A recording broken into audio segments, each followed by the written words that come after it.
যে আমি মনে হয় একটু নিজেকে দূরত্ব করে রাখি। এই মানুষগুলো আমাকে আগের মতন ভালোবাসে। আমাদের রত্না, আমার রত্না বলে আমাকে জড়িয়ে ধরে। তো এই পরিবার, এই শিল্পী পরিবার হচ্ছে আমি এখানে বড় হয়েছি। এই মাটিটা আমার খুব চেনা জানা মাটি। আমি বলব যে কেউ আমার বন্ধু, কেউ আমার মা, কেউ আমার ভাই, কেউ আমার বোন এরকম। তো তাদের কাছ থেকে ভোট প্রাপ্তি এটা হচ্ছে আমার ন্যায্য অধিকার আমি মনে করি।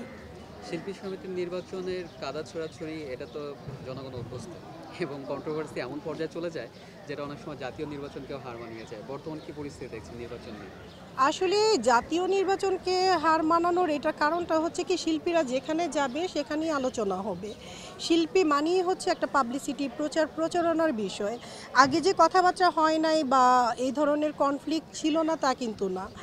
আগেরগুলো আপনারা ফেসবুকে বা ইউটিউবে কাভারেজ করতে পারতেন না, গ্লোবালাইজড ছিল না।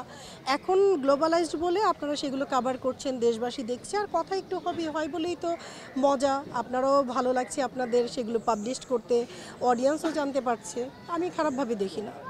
শিল্পীদেরকে নিয়ে এত কন্ট্রোভার্সি, এত আলোচনা, এত সমালোচনা, এটা শিল্পীদের জন্য অপমানজনক কিনা আপনার কাছে কি মনে হয়? খারাপটা অবশ্যই শিল্পীদের জন্য অপমানজনক। এখন আপনার ক্যামেরাতে আমি যখন আরেকটা শিল্পীর ব্যাড কমেন্টস করব, সেই শিল্পী কিন্তু আমারই একজন সহকর্মী। তো আপনার ক্যামেরাতে বললে কিন্তু অন্য শিল্পীরা জানছেন, অন্য শিল্পীরা ভোটার। ধরেন আমার প্রতিদ্বন্দ্বী যিনি ইলেকশন করছেন, আমি যদি তার বিরুদ্ধে বলি, এই ক্যামেরায় বলার কোনো উদ্দেশ্য নাই। এটার কারণ হচ্ছে আমাদের ভোটার শিল্পীরা, এখানে জানবে জনগণ। জনগণকে আমরা খারাপটা কেন জানাবো? জনগণকে পজিটিভ কিছু জানানো উচিত। আমি মনে করি এটা আসলে আমি এটার পক্ষে না। এইবারকার নির্বাচনে দেখা যাচ্ছে অনেকে নির্বাচন করতে চাচ্ছে কিন্তু তাদের সদস্যপদ বাতিল হয়ে যাচ্ছে। যদি আমরা জায়েদ খানের প্রসঙ্গেও আসি, জায়েদ খানের সদস্যপদ বাতিল হলো, সে ভোট দিতে পারবে কিনা সেটা নিয়েও সন্দেহ আছে। আবার অনেকের সঙ্গে আমার কথা হয়েছে, ব্যক্তিগতভাবে গণমাধ্যমের সঙ্গে অনেকের কথা হয়েছে যাদের সদস্যপদ বাতিল হচ্ছে। নির্বাচন কেউ করতে চাচ্ছে, তাদের সদস্যপদ বাতিল হচ্ছে কিনা, বা আসলে শিল্পী সমিতির এই জায়গাটা রাইটটা আছে কিনা যে কেউ নির্বাচন করতে চাইলে তার সদস্যপদ বাতিল করে দেওয়া হবে, তাকে ভোট দেওয়ার অধিকার থাকবে না। জায়েদ খান তো, যদি জায়েদ খানের প্রসঙ্গে আসি, সে তো একজন শিল্পী। শিল্পী হিসেবে শিল্পী সমিতির নির্বাচনে সে ভোট দিতেই পারে, কিন্তু এমন কেন হচ্ছে? আপনার কাছে কি মনে হয় একজন শিল্পী হিসেবে আপনি পদপ্রার্থী সেটা না, একজন শিল্পী হিসেবে আপনি আপনার মতামতটা ব্যক্ত করবেন?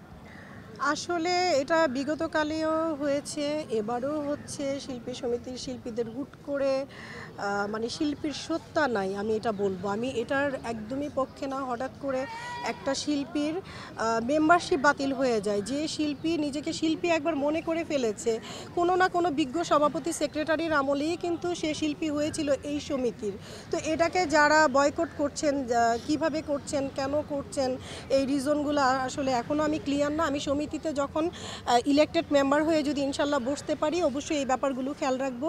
এবং এই ব্যাপারগুলো আমাদের প্যানেলে যারা আছেন, মিশা সওদাগর এবং মনোয়ার হোসেন ডিপজল সাহেব, আমি বলবো যে খুব শক্ত দুটি হাত। এই প্যানেল যদি জয়ী হয়, এই ব্যাপারগুলো আশা করি যে অনেকটা সুরাহা হয়ে যাবে ইনশাল্লাহ।